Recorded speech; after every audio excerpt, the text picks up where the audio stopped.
Hey YouTube, what's happening? So I just recently purchased the Sony A7 III and I have owned the original A7S since it came out. So I just wanted to do a quick ISO comparison. Most of the other ISO comparisons that I've seen so far on the internet is when they are keeping the exposure the same, which I'm not a huge fan of those tests. I really like to see it get ramped up when there's very little light in comparison. So that is what we're going to look at. I should also note that both cameras were hooked up to my Atomos Ninja Flame, so they are both being recorded in 4K in ProRes. So the bit rates and the resolution is exactly the same. My apologies for not getting the composition perfect. That was just kind of the nature of swapping the cameras from my tripod.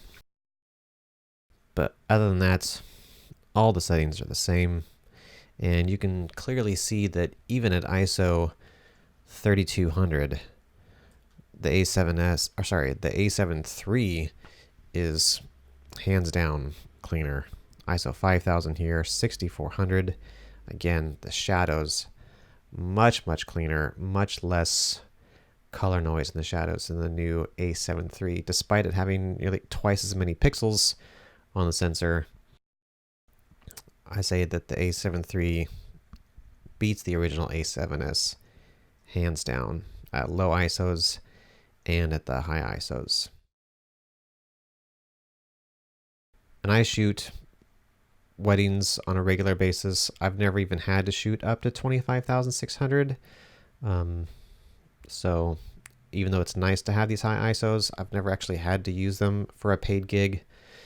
But you can see here 40,000, 51,200. Just, it's amazing how much cleaner the A7 III is compared to the original A7S.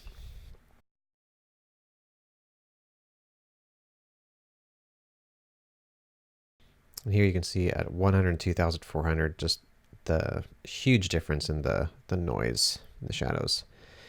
And here I cropped in, this is at 200% on both the same shots, just zoomed in, just so you could see a little bit better how much smaller and tighter the noise is on the new A7 III compared to the A7S original.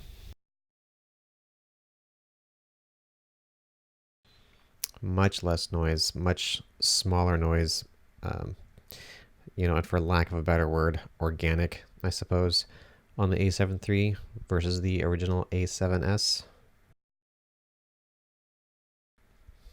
Now, would you want to shoot up in 80,000? Probably not, but at least you can see that the new A7 III is far better, even at the high ISOs.